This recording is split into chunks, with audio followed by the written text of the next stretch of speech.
Hello everyone, and welcome to another episode of Not Now Mom, I'm Gaming.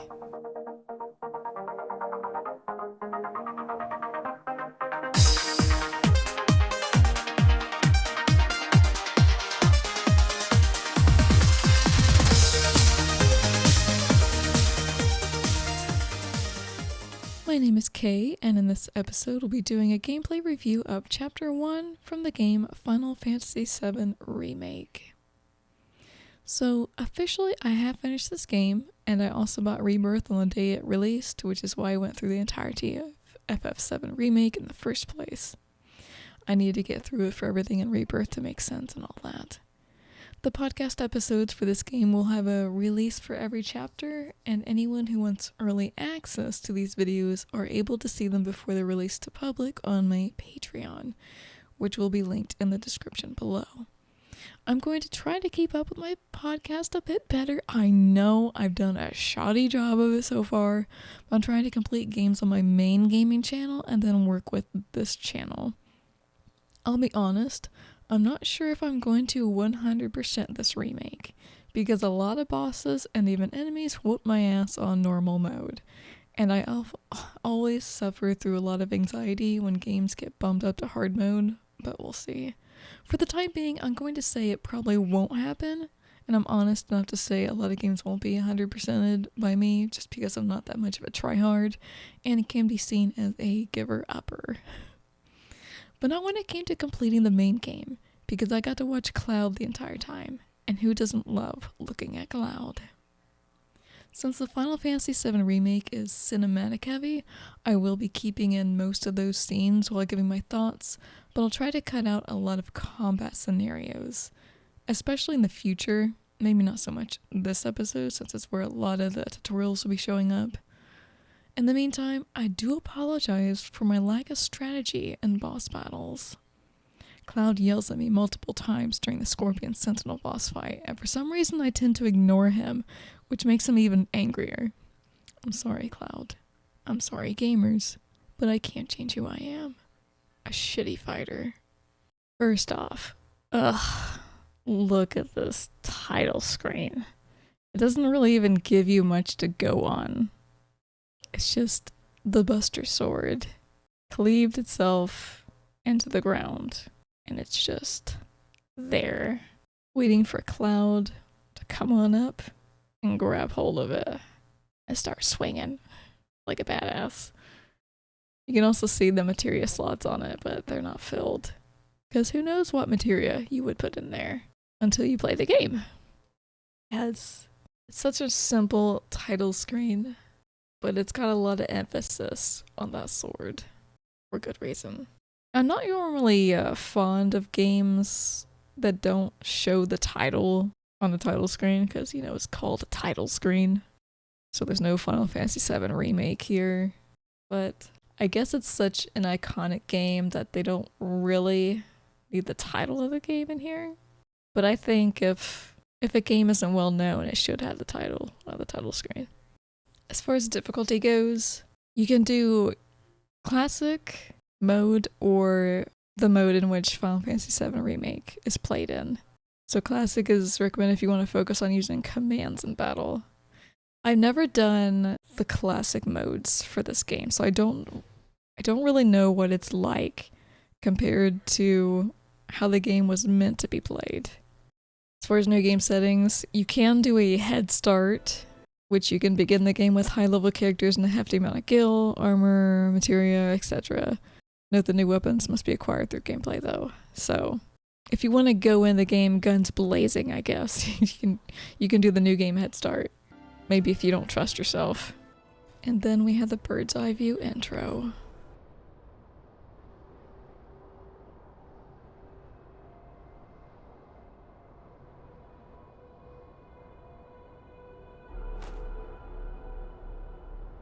And look at that. That's nothing. Absolutely nothing out there. And then you have that. I think it really puts into emphasis that they are sucking the Mako out of the planet.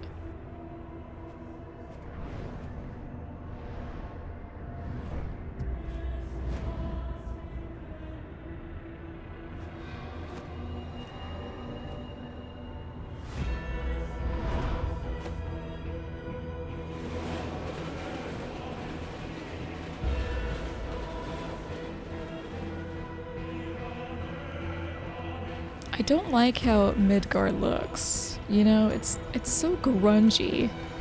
There's nothing but metal everywhere.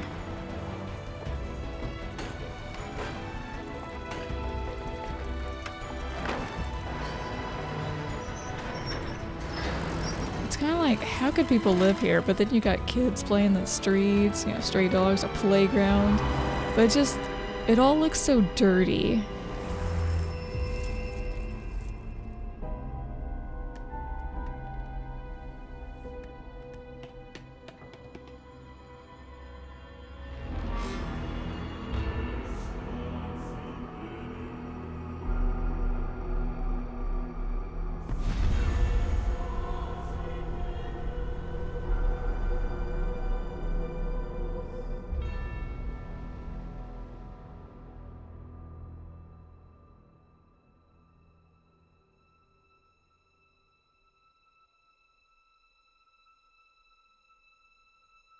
We got our girl Aerith here. I don't know.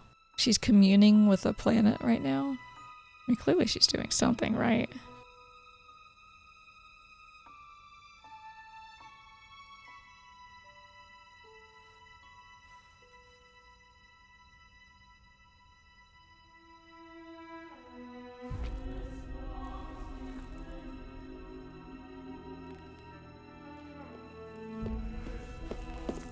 I think the fact that she's looking that way and we don't see anything, but the alley is dark and the light was flickering there, it kind of makes you a little uneasy.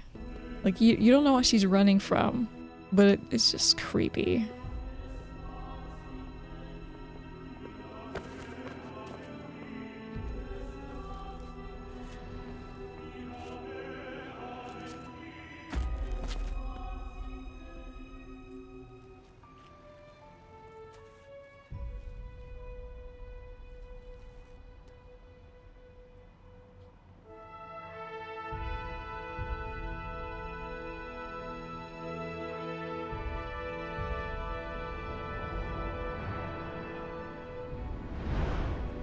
And then the camera pans out into the view of the whole of Midgar.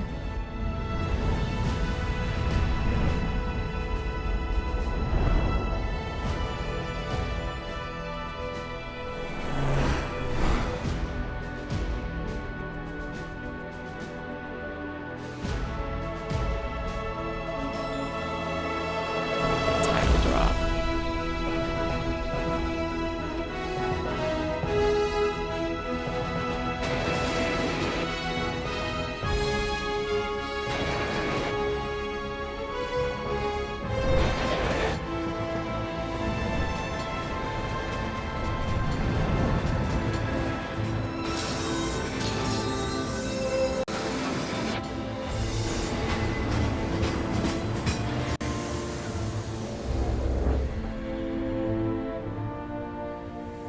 I remember these two guards from the original game, and there was a section where you could run back to a guard that was laying on the ground to get a potion from him, but you can't do that in this game. Also, those helmets, they're so bizarre. Makes them look like they have 3 eyes. Maybe it's infrared, but what's the top? What's the top light for? I wish at some point Cloud would take one of those helmets and put it on him so we can see what the other soldiers are seeing.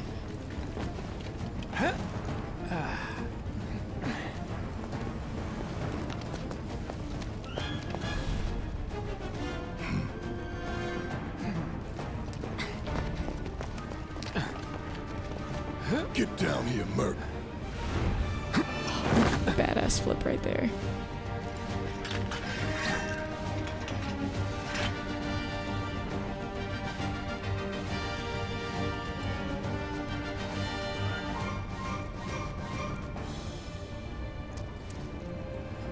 Halt!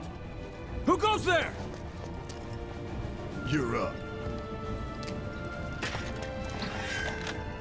This is where the combat comes into play. So the basics of battle: use X to attack with Cloud's sword, hold to unleash an attack capable of hitting multiple nearby enemies. I really like the combat system. Like I said, I didn't do classic mode for any of this game, so I don't know what it's like, but this combat system is pretty fun. Also, taking out those two guards gives you the achievement warming up.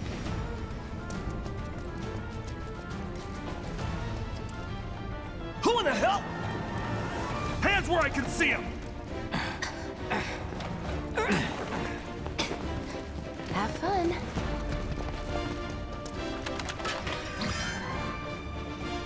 In the next battle, we learn about the ATB gauge.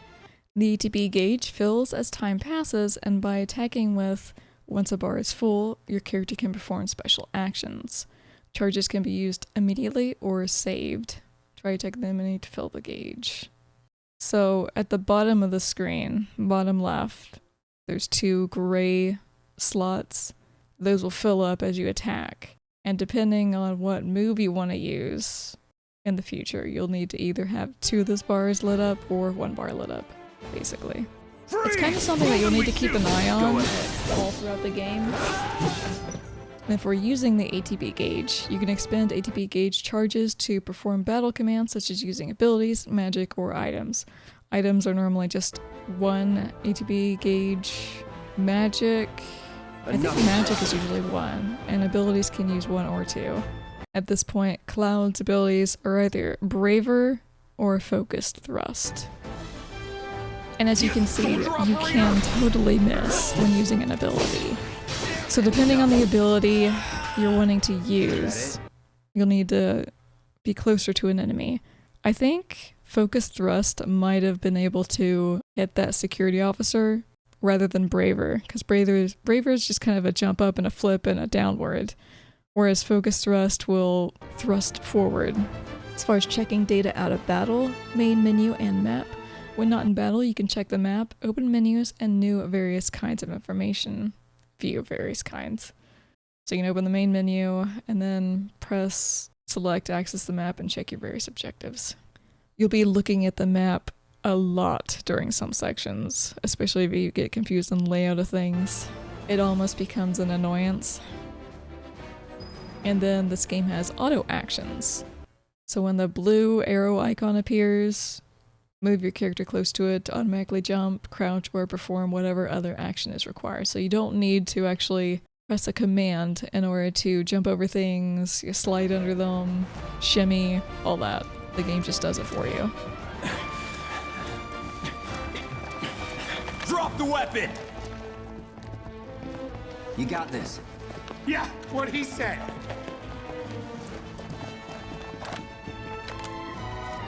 Next up is avoiding attacks, guarding and evading.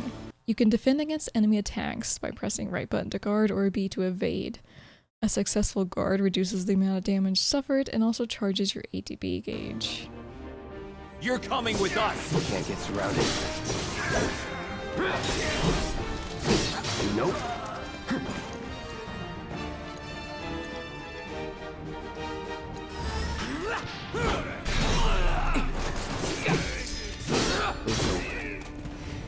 Was never in doubt. Alright, when you enter the menu, it says from the main menu you can view your inventory and gameplay status, as well as save and load your game. So you've got battle settings, enemy intel, spells, inventory, party, manual, save, load, and then system settings. And if you're viewing the map, on the map screen you can check your current scenario objective and view the lay of the land. Interacting with the world. Use wide open chests or doors, or to talk to people. If you see the word hold, then you need to hold down Y rather than just pressing it. Some of the things like elevators or opening certain doors, you'll need to hold Y. Otherwise, it's just you press the button.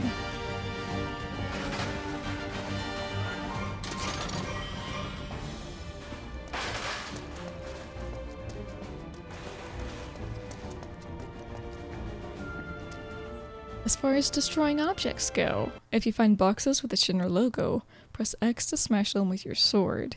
They may contain useful items such as potions that restore HP or Mako shards that restore MP. So yes, you can destroy things in the environment, such as boxes. And also you can run into certain things and drag them across the ground. So in this scene we meet up with some of the characters, all the characters from Avalanche. You've got Jesse, which I'm not a huge fan of, personally. I'll provide my little rants when they come up. But there's Jesse. So what's Soldier Boy's deal? Is he one of us now? He's got balls, this, what was his name again? Cloud Strife. Right. And he isn't a soldier anymore. Still, he's a professional, unlike the rest of us. Then there's Biggs, who reminds me of Charlie Sheen. I'm sure a lot of people think that, probably. I'm glad to have him. As well as Wedge, who's kind of the comic relief of the group, I would say. I always get Biggs and Wedge mixed up, because I just think Wedge is always Biggs, and vice versa. It's like, alright, well, I'm categorizing them wrong. This is a one-time gig. When it's done, we're done. And then there's a core spirit. He's got a tattoo on his arm. I don't know if that's in reference to something, or if it's just a random tattoo. Come on, nobody do something this crazy just for money. They may not think you're a true believer, but you know what I think? Not interested. What?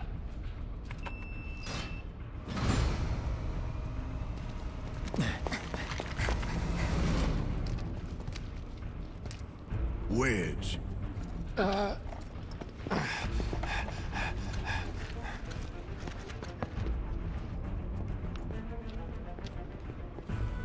don't understand why Barrett is wearing sunglasses. It is dark in this place. Why would you want to make it even darker than it already is? He's the guy that wears his sunglasses at night. You better be worth the money, Merc.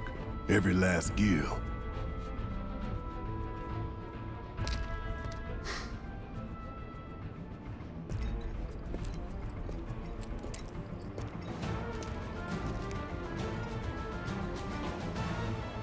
This is the perfect shot to show you that materia does show up in the sword, as well as your bracers. I think that's a really cool touch, honestly.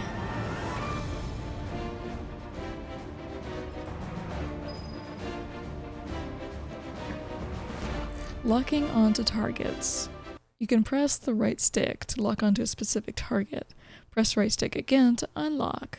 While locked onto a target, you can use right stick or directional arrows to switch between multiple targets. I find that if you lock on to targets in this game, it's not really that easy to maneuver around the battlefield. Whereas if you don't lock on, you can look around you a lot easier. So if things are coming at you everywhere, like missiles and stuff like that, not locking on is a lot better than locking on. Get him, boy! Guess you're first.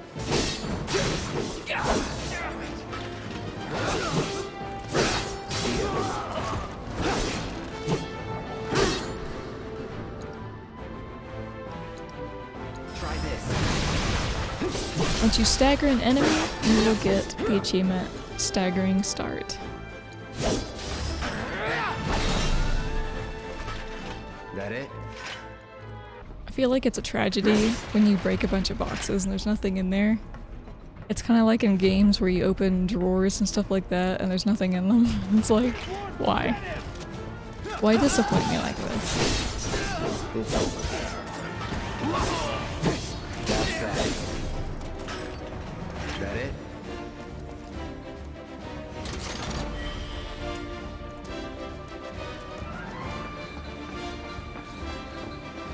This lever is of course one of those instances where you'll need to hold Y. And I have a beef about these types of things where you need to stand in front of something in order to interact with it. Like either a panel or a lever or something like that.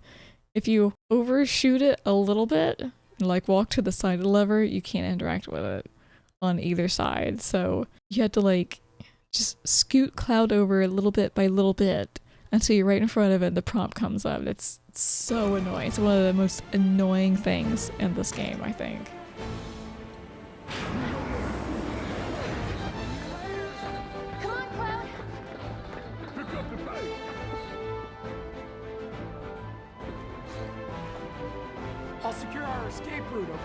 think of all the Avalanche members, I like Wedge the best. Just because he always has such like a positive outlook on things and he's always trying to help Cloud out. Even with pointing out where the elevator was. Like, hey, the elevator's over there. We'll see you up here soon. He doesn't need to say that. No one else says that. He's just a happy-go-lucky guy.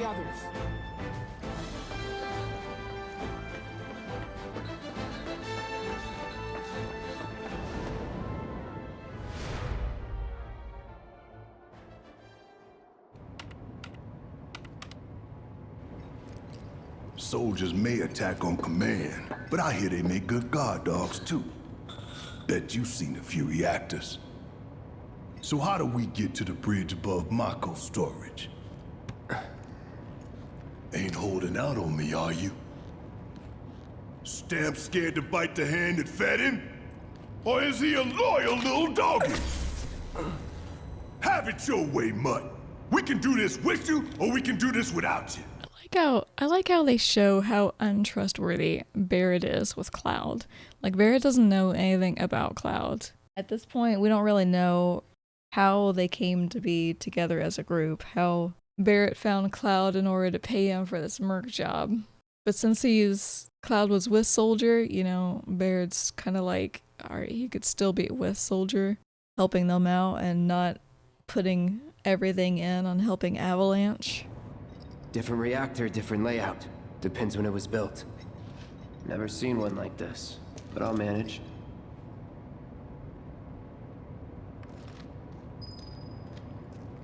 Don't you worry. Biggs will have the door open soon. In 3, 2... Damn, I'm good. Who's there? Door! Well, wait!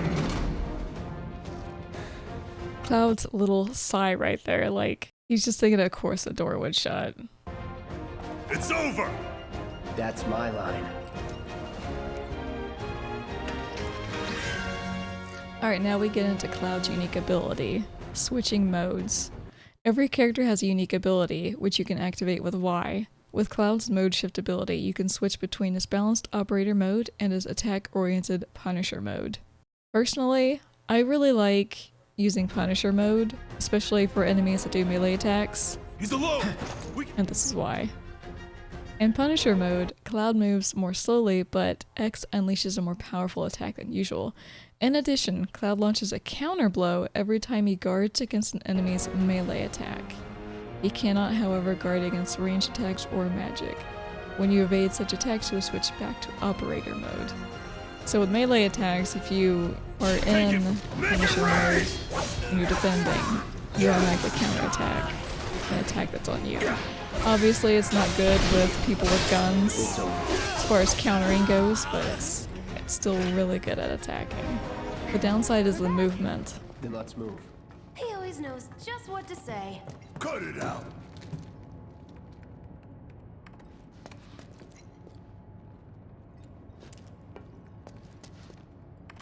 It's a good thing I know someone who can get us the passcodes.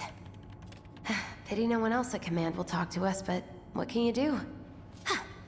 Then we're good. Careful in there. I got this place covered.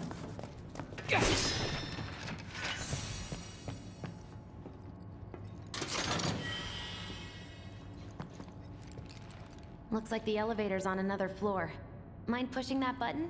I don't understand why she goes up to the elevator, but the button is on the other side. And she's not pressing the button for the elevator. She's waiting for you to talk to her in order for her to say, hey, the elevator button's over there, you should press it.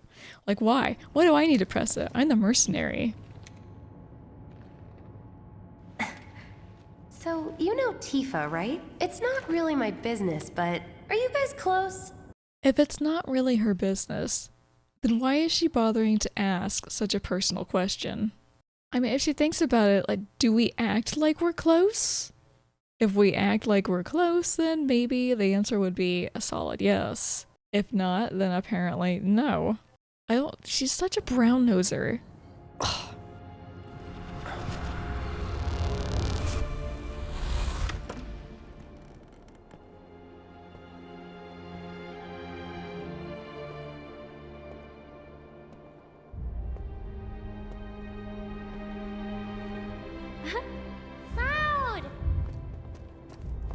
you ignoring me?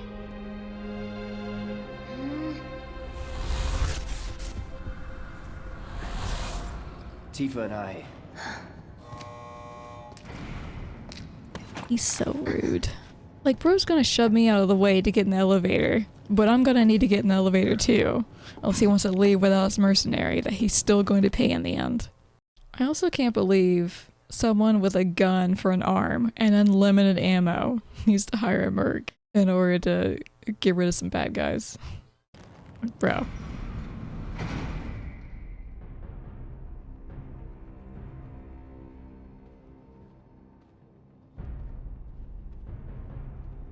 In this scene, we're introduced to both Heidegger and the president. These sewer rats appear to call themselves Avalanche, sir. We are currently investigating whether they belong to the same group that made the attempt on your life. Rest assured, our inquiries will not take much longer.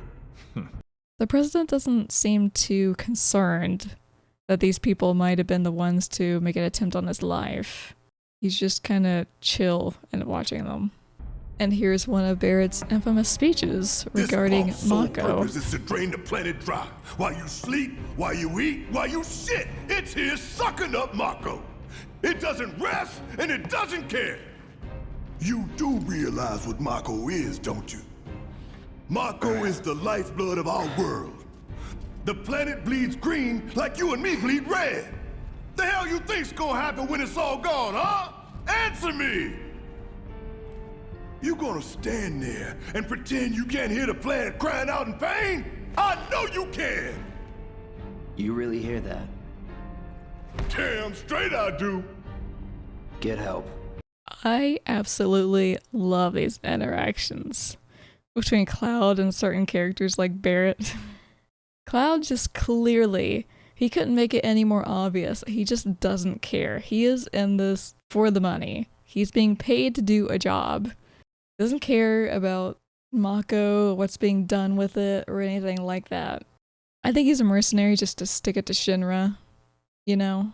I mean, he was an ex-soldier, so he might as well do something he's good at, which is fighting.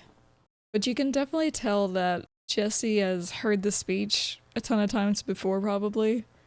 Because Cloud just looks at her and she kind of like shrugs, sorry, you gotta listen to this. Say that again. I'd worry less about the planet and more about the next 5 seconds. That's kind of what I also like about Cloud. He's not really worried about what's going to happen in the far future if all this doesn't go as planned. It's more like he's living in the moment. Kind of like what animals do, you know, dogs do it. They live in the moment. They don't think about the future. They don't think about the past. Whatever's happening right now is what's on their mind. How ironic that Barrett called us a mutt, right? A loyal dog. Save the screaming for later.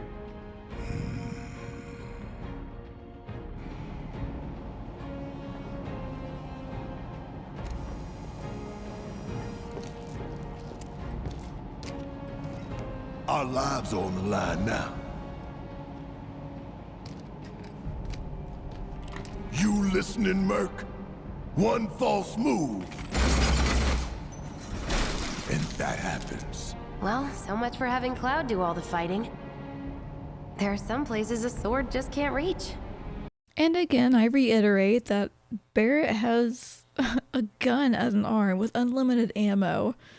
Why is Cloud here?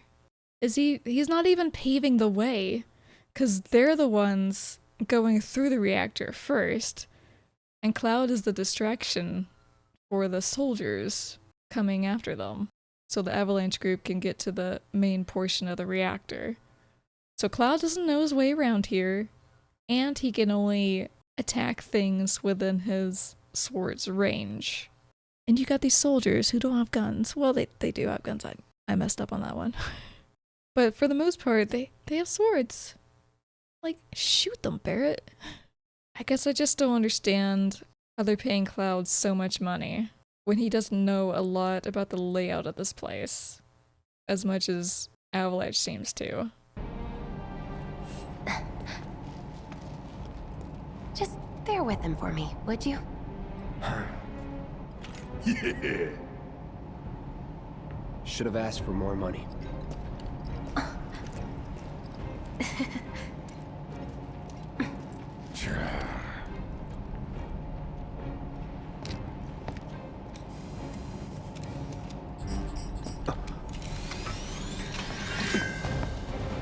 But now we get Barrett in the party. Barrett's strengths. Barrett specializes in ranged attacks. Holding down X releases a sustained burst of automatic fire when equipped with a ranged weapon. Meaning that later on in the game, you can have a melee weapon for Barrett, and it's really jarring, by the way.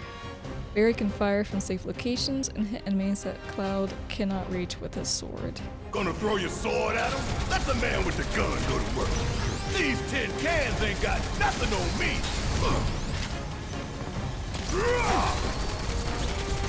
And when you attack enough, you get overcharge. Barrett's unique ability. Press Y while in control of Barrett to deliver a heavy-hitting attack that fills a large portion of his ATB gauge. Once unleashed, it takes a long time to recharge this attack. Pressing Y, however, will speed up the process. How'd you like that? Now for the real show. So once you use overcharge, you'll see the charge is going up pretty slowly. But if you press Y, he'll bang his gun arm against the ground, which increases the charge a little bit. But as you do this, you're not attacking, which is kind of a downside. So you can either continue attacking and have the charge, charge up slowly, or continuously hit the gun on the ground in order to charge it faster, but also miss out on attacking enemies since Cloud can't actually attack these guys. Want some more? Ooh, gotta love it.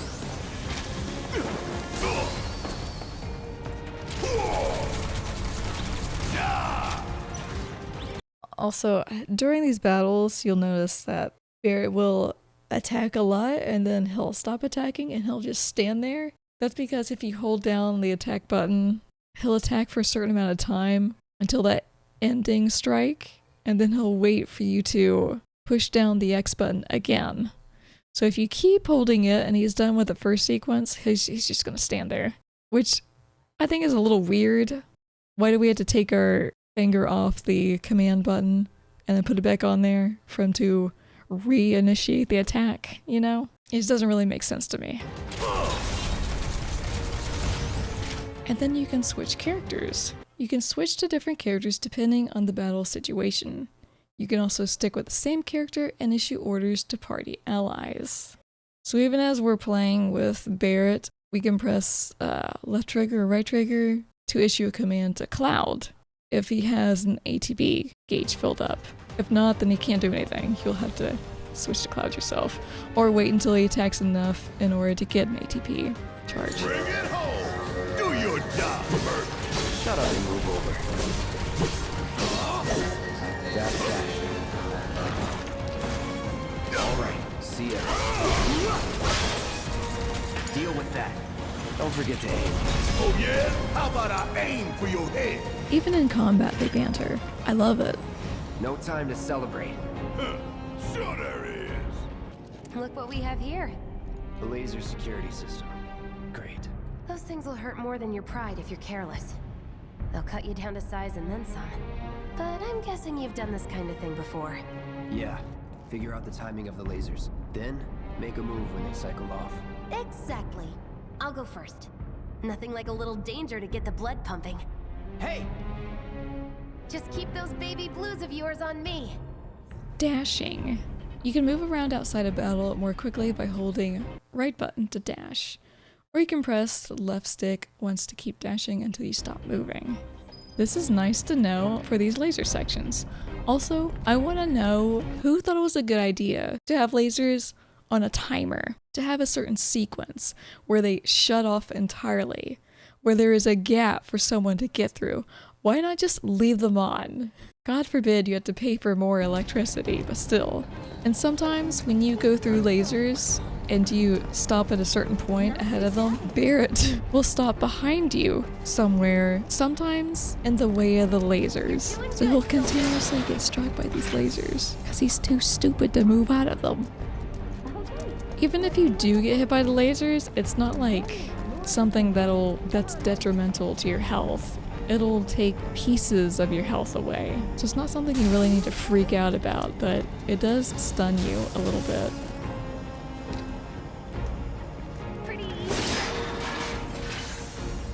Look. They don't call those things sweepers for nothing. They can wipe out a whole squad in seconds. Not if you wipe the floor with them first. The first tough battle we come across would be the sweeper. I don't know if you would call him a mini-boss. I don't think he's a mini-boss, because you'll see him throughout the game. Ha! We can take this hunk of junk! That hunk of junk is a heavy weapons platform. If we rush in, we die. Is that right? We need to hit it with magic. That should give us an opening.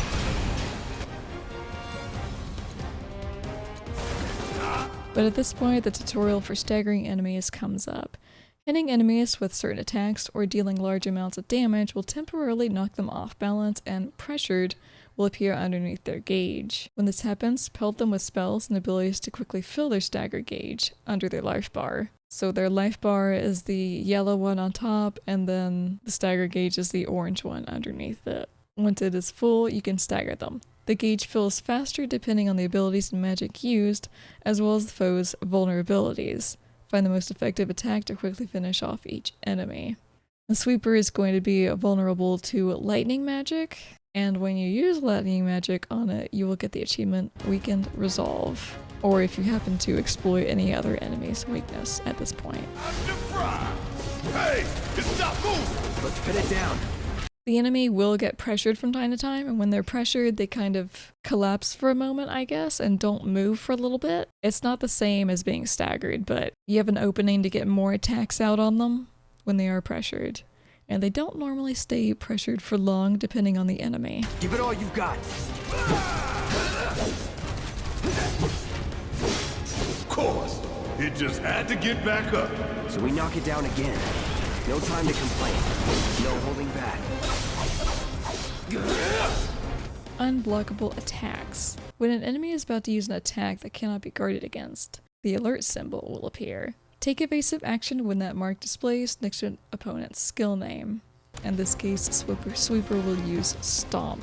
Of course, before he could use Stomp, I staggered him, so. Staggered foes. Enemies who've been staggered are defenseless and take more damage. Using unique abilities on a staggered foe will quickly boost your ATB gauge. Boost your ATB gauge quickly so you can unleash more abilities and spells. Now's our chance. Go! Don't need to tell me twice. I'm gonna enjoy this. Let's do this! Back up the lift! See ya!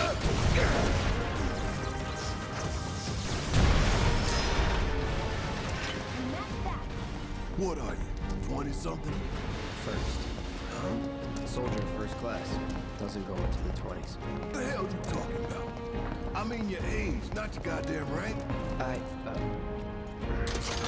Though for all I know, a soldier's rank could be the same as his age. Mm-hmm. Guess that make you a 1-year-old, huh? Live and learn. I feel like this little conversation here just shows that Cloud isn't really used to having normal conversations with people, since Barrett asked for his age, but Cloud kind of mistook it for him asking for his rank, and then, you know, Barrett said his little 1-year-old response. Meaning Barrett acts like a 1-year-old and Cloud doesn't. Cloud is way more mature than Barrett. That's our target, the reactor core. Gotta set the bomb at the bottom. Let's get down there. In this game, you can slide down ladders, which is amazing. God damn. I can practically taste the Mako in this. Hurry it up.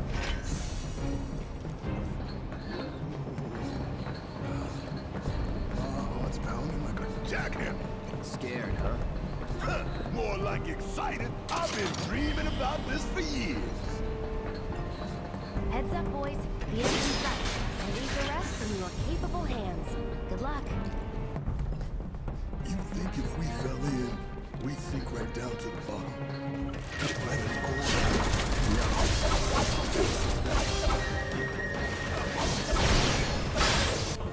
Yeah, let's do this. Let's do this.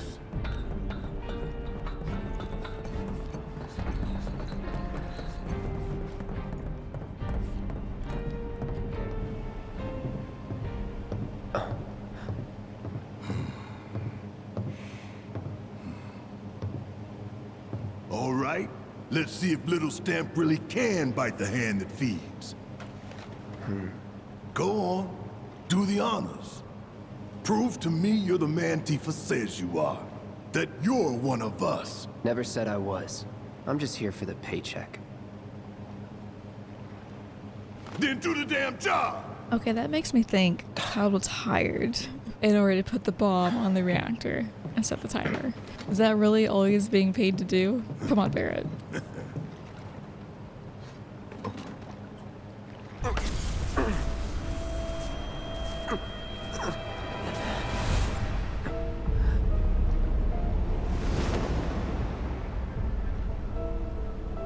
I don't understand these visions Cloud has sometimes. Like that moment he saw a black feather floating down that clearly wasn't there. It's signifying a certain someone.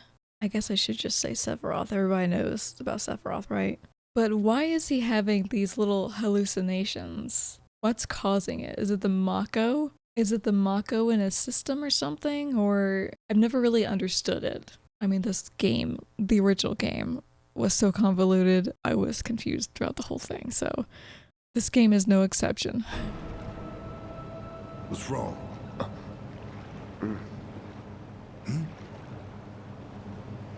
I'm fine. What about the timer?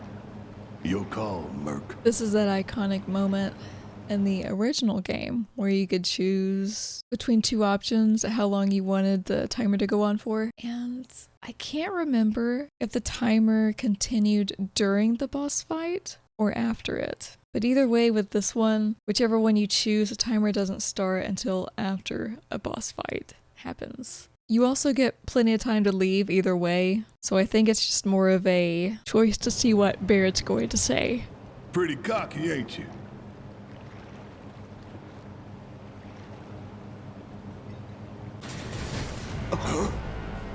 You double-crossing! Heads up! What in the hell? And we have the Scorpion Sentinel. Hey, how the hell do we fight this thing? It's got reinforced armor plated, but the internals can be overloaded. Lightning magic.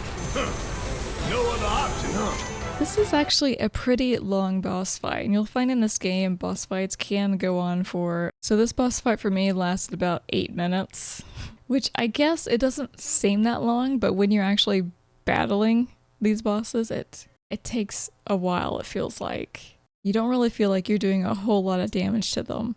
But as Cloud said, lightning attacks are good against it. The Mark 99 launchers, you're better off just defending against instead of rolling out of the way, because you're gonna get hit by those. They go all over the place as far as who the Scorpion is locked onto. We barely scratched the damn thing. Didn't I tell you to use magic? Thought you were full of shit. Think whatever you want. Just do it. I find it funny that Cloud yells at us to use magic if we don't use magic. Which I didn't. I was too busy being hit by missiles. Hello? Lightning magic? You even know how to use materia? Of course I know how to use material. What kind of stupid question is that? Quit rushing me. Once again, Cloud yells at me for not using lightning magic. And I'm sorry. I'm so focused on just bringing this beast of a sentinel down that I don't think about it. Scorpion does have multiple phases, which can be frustrating during certain events. The hell is that? A barrier? Never seen this defense system before. Thought you were the expert. So what's your brilliant plan, genius? So in the second phase, the Scorpion will have a field generator that you'll want to put your focus on. Otherwise, your attacks will do less damage to the main body. Damn it. Bingo. Focus on that core. Oh, now he remembers. Don't keep me waiting in suspense next time. So Cloud is your best bet to go behind the Scorpion to attack the field generator, which is a weak spot. But you also gotta be careful that Scorpion strikes in the EM field. The EM field is the one that's really difficult to avoid. And of course, since I'm low in health on Cloud, the prompt comes up to watch your health. Be sure to use potions and healing spells to regenerate HP, because the game ends when all party members' HP reaches 0. It's my time to shine. Or go down in flames. Yeah, damn it! This thing is tough! It wouldn't be much of a weapon if it went down easy. Don't compliment the giant scorpion! If we don't change it up soon, this thing's gonna kill us both! Less talking, more shooting. Hell yeah, baby! Now's our chance. Give it everything you've got. Come on! Coming at you hard and fast! Ah! Bringing the heat! You're up! My turn. Gotta heal up.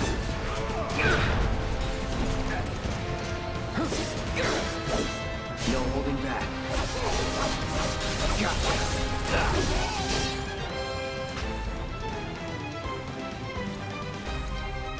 Heal up and regroup. Here we go.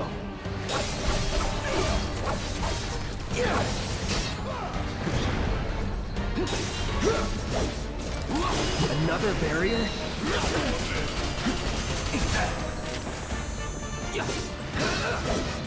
Let's do this.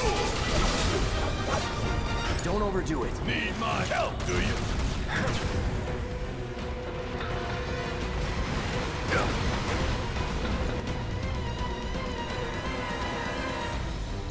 Damn pain in the ass! Huh? It didn't work? I'm surprised! Damn it! Gotta do something about that barrier first! The weak spot is immune to lightning, by the way. You will need to use melee or bullets to attack it, because there is an EMP field or whatever. It's just immune to magic.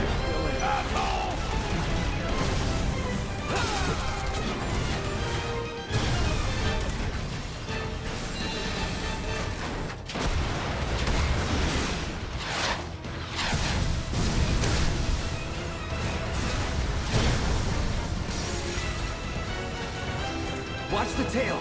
You don't want to be hit by that laser. Huh? So, what do we do? Don't get hit. Take cover behind that debris. Phase 3 involves the tail laser, and there is debris on the ground that you can hide behind and not get hit by it.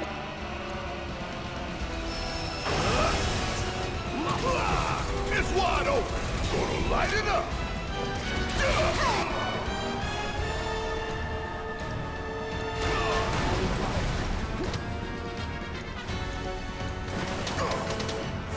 This is gonna sting. Let's do this. Gotta memorize the attack movements.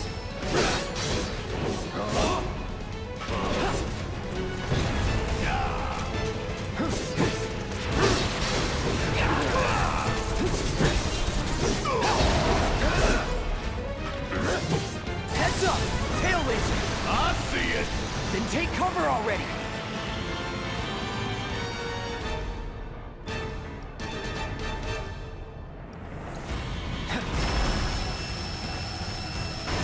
It's on you.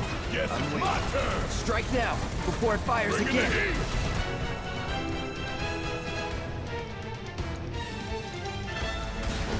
Here it comes. Hang back. Don't overdo it. Need my help, do you?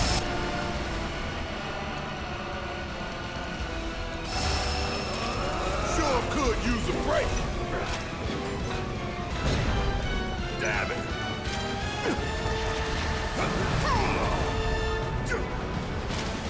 Look out!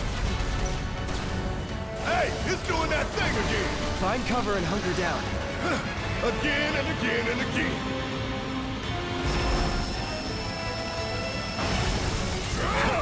It's wide open. Gonna light it up. That thunder I hear, bring it home. I got it.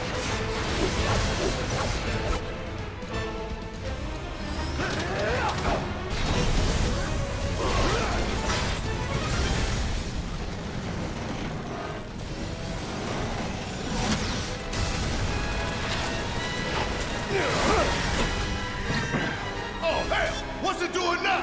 An auto repair unit. Damn it. We gotta take it out quick or we're screwed. Oh, I am way ahead of you, Murph. Gotta time our attacks just right.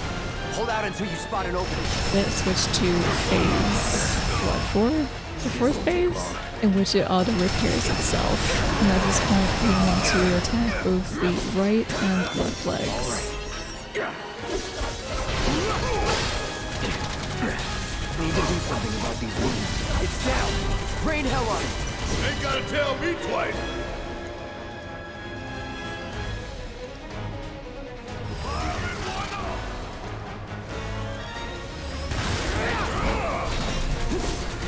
And then we've reached our limit breaks tutorial. Taking damage, not really a tutorial.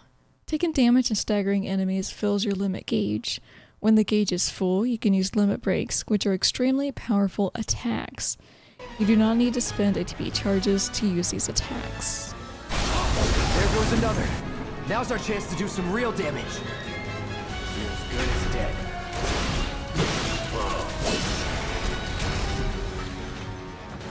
So it didn't happen in this playthrough here, but I did hit the limit break once before. I think I had this on PlayStation, my PlayStation. And when I hit the limit break, before I could attack it, it went into a phase, which means my limit break did not land.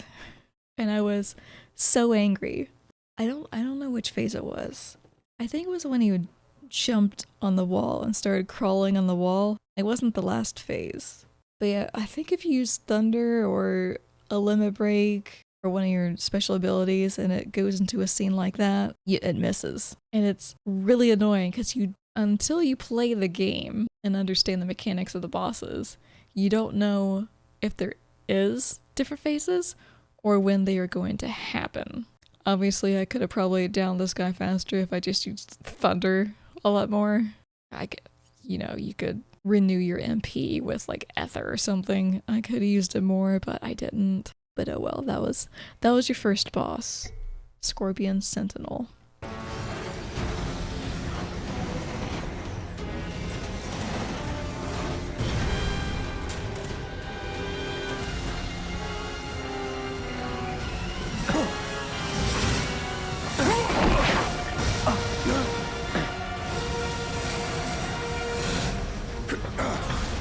Shit, the bomb! 20 minutes until detonation.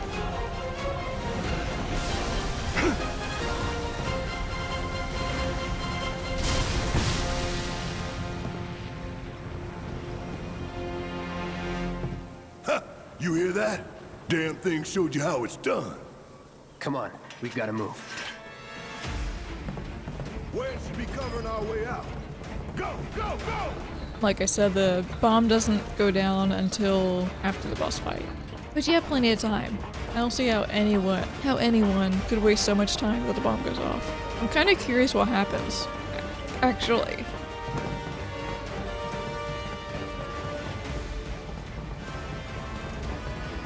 Tough, but doable.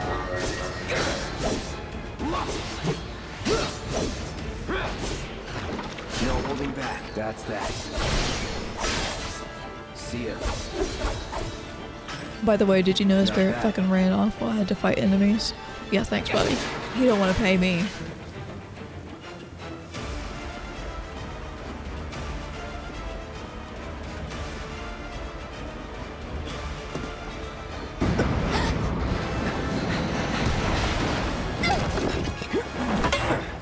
And then we gotta play the hero to Jessie. She fell down, but that's okay because later we get something from it, from our helpfulness. You okay? Do I look okay? Help a girl out, would you? My hero! Hey! We'll link up over there! Look after Jessie! I can't believe that didn't hurt her leg. Come this way! This route should lead us straight to Barrett. Probably. I think I see an exit. Come on!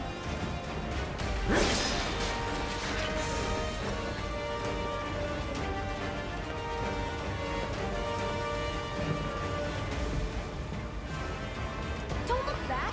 Let's go, let's go, let's go!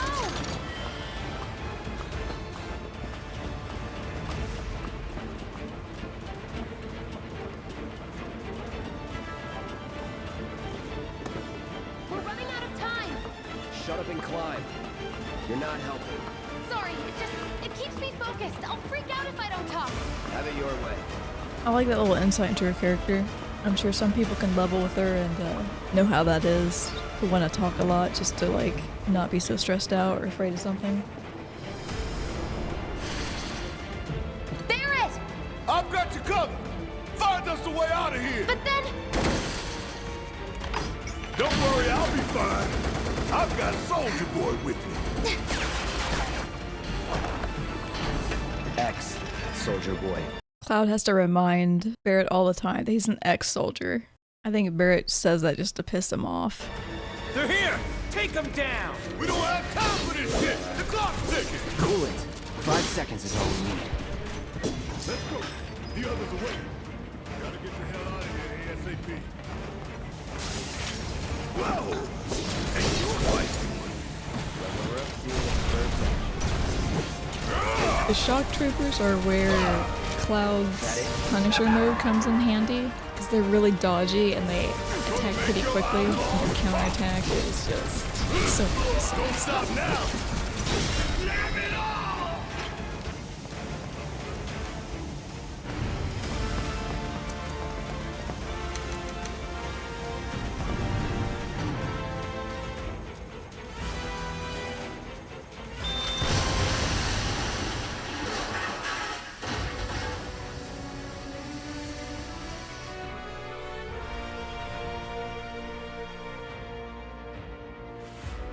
Sir.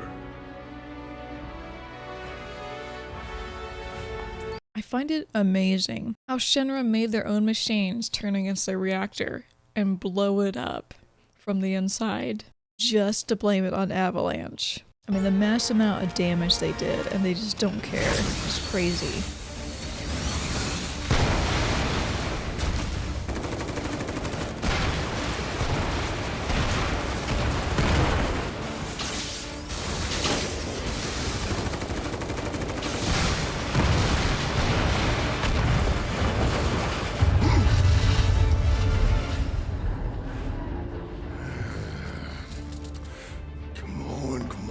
Come on!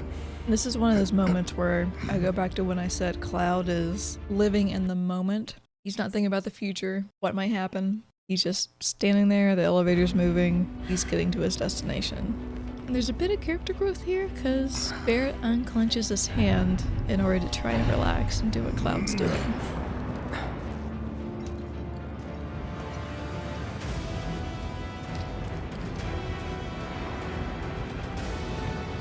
Doors open!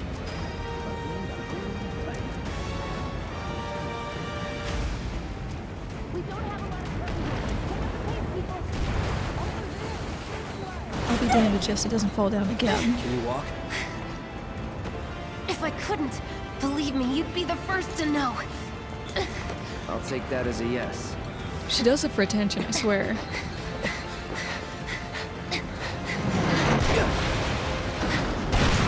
Cloud!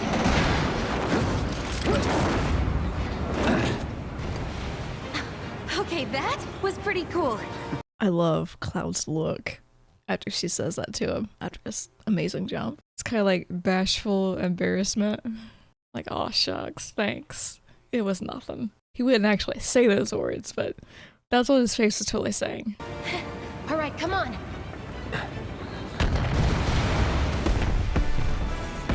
And look at all that damage. That's insane. And they're willing to do that. That huge explosion.